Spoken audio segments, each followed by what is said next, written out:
yang rekam sendiri, lu sendiri yang ngasih jadi barang bukti. Kan gue jadi tahu rekaman isi suara lu sama Mail. Kagak ada tuh pemerasan maksa. Lu yang mohon dong diketemuin sama Kak Niki. Karena Kak Niki kalau udah ngomong rakyat Indonesia tuh percaya. Karena emang yang gue omongin tuh fakta. Tadi motor Reza tuh tinggal kasih dia uang 5M. Nah, kemarin yang ngomong katanya itu dia datang uangnya itu dia nggak meras, terus dia mau ngasih sendiri atau apalah itu. Coba dengerin ini ya, karena itu emang nggak masuk akal sih. Kalau nggak ada diudilan itu nggak masuk akal. Orang udah dihina sedemikian rupa, dibilang begeng, abu-abu, triplek, apalagi pokoknya ya begitulah ya. Tiba-tiba ujuk-ujuk datang cuma ngasih uang 4M. 4M itu banyak loh. Tapi yang jadi pertanyaannya itu, ini yang cowok ini suaranya suara siapa? Ayo.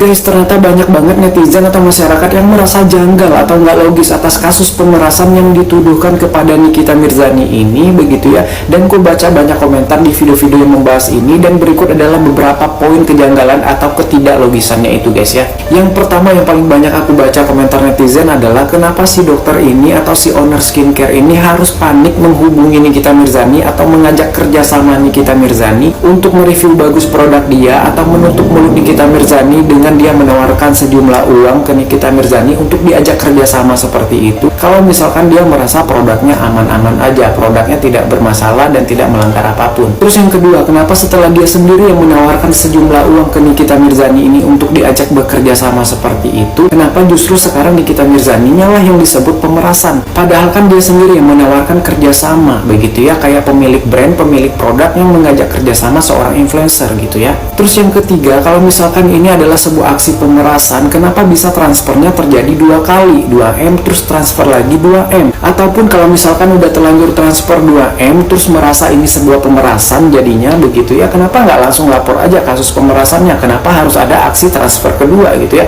Terus kejanggalan atau ketidaklogisan yang keempat yang banyak aku baca dari komentar-komentar netizen adalah soal dia merekam atau merecord pembicaraan padahal dia yang nelpon gitu ya. Maksudnya begini, kalau misalkan ada seseorang yang menelpon seseorang mengajak kerjasama, tapi tanpa sepengetahuan orang yang ditelepon itu dia merecord diam-diam dan dijadikan itu sebagai senjata di kemudian hari, itu perlu dipertanyakan, maksud dia ini memang dia mencari senjata untuk menyerang di kemudian hari atau memang ini sebuah jebakan? Nah, itu tadi rangkuman dari komentar-komentar netizen guys ya, kejanggalan yang dirasakan oleh netizen ya. Gimana menurut kalian guys? Apa kalian juga merasakan hal yang sama? Nikita Mirzani membongkar isi percakapan dari sahabatnya yaitu Mail Saputra dengan bos skincare Reza Gladys.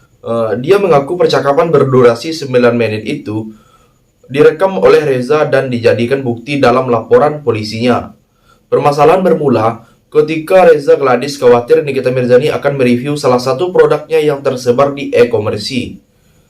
Produk itu merupakan skincare yang penggunaannya jarum suntik.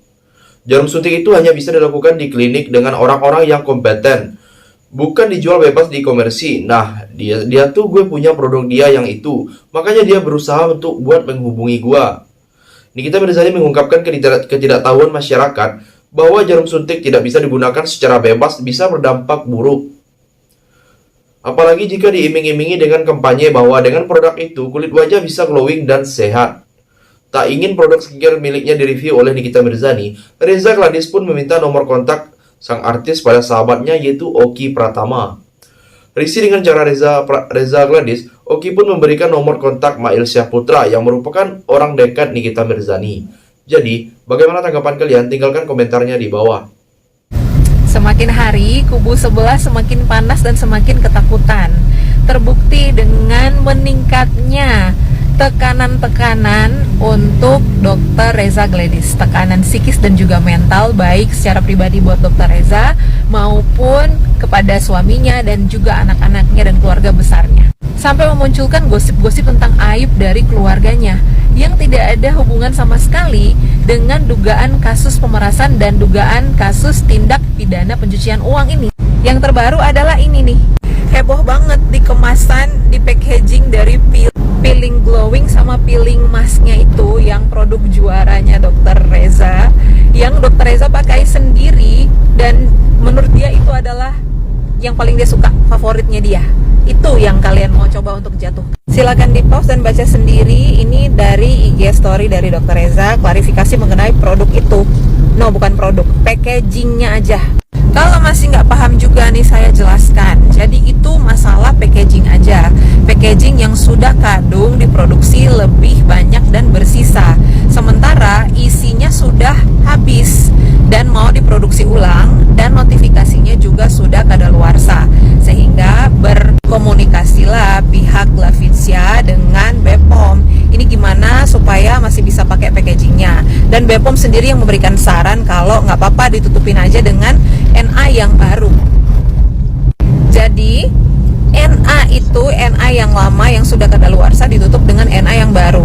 Dan NA yang lama itu juga sama untuk isi yang sama tentang peeling glowing dan peeling mask. Jadi sama gitu. Yang berubah hanya NA yang sudah diperbaharui. Isinya baru, tetap peeling glowing dan peeling mask. Yang berubah hanya NA yang sudah diperbaharui saja, dan BPOM nggak masalah. Jadi itu bukan tandanya isinya berbahaya atau isinya produk kadaluarsa. Paham? Ya sudah ya, nggak usah terlalu kepanasan. Statusnya sudah sebagai tersangka dan resikonya sebagai tersangka adalah terjadinya penahanan. Jadi nggak perlu giring sana giring sini, framing sana framing sini lagi. Oke? Yang kedua, ibu 3 anak tersebut mengaku heran dengan kekhawatiran Reza Gladys yang dinilainya sangat berlebihan. Sebab, jika memang tidak merasa menjual produk yang berbahaya, maka sang dokter tak seharusnya begitu. Ini dia telepon Mail, terus dia minta dipertemukan dengan saya. Alhamdulillah, dia rekam pembicaraan mereka. Karena dari rekaman tersebut, kita bisa tahu bahwa tidak ada pemerasan atau pemaksaan, apalagi pengancaman, ungkap Nikita Mirzani. Bahkan nominal uang tutup mulut sebesar 4 miliar yang menjadi dalil laporan Reza Gladys ke Polda Metro Jaya tercetus karena bos skincare itu yang memaksa Mail. Niki tak menampik, Mail sempat menyebut angka 5 miliar rupiah. Namun setelah sang bos skincare diskusi dengan suaminya, maka besaran uang tersebut berubah menjadi 4 miliar rupiah.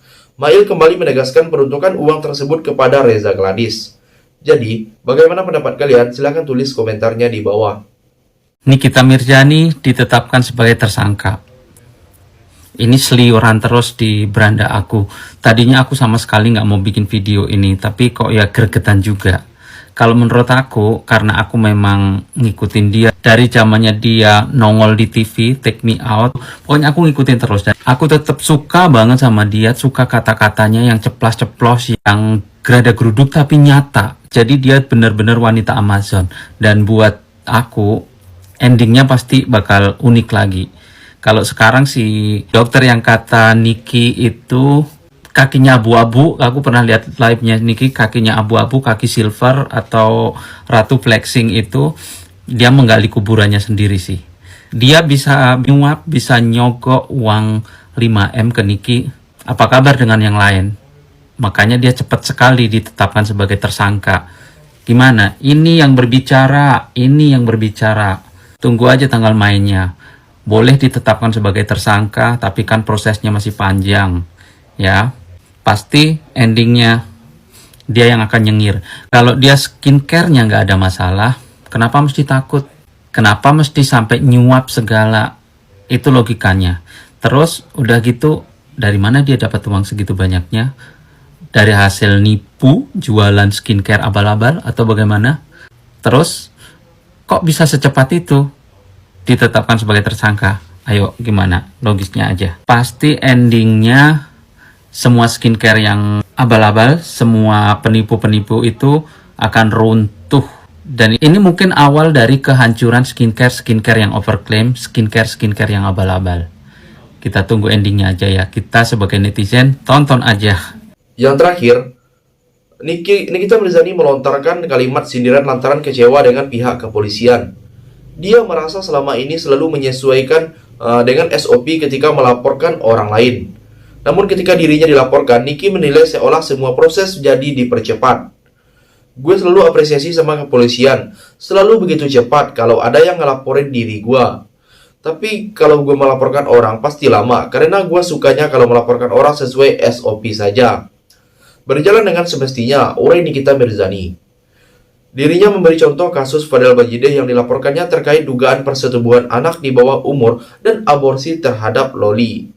Dikatakan Nikita Mirzani, ia menyesuaikan dengan SOP yang berlaku di Polres Metro Jakarta Selatan.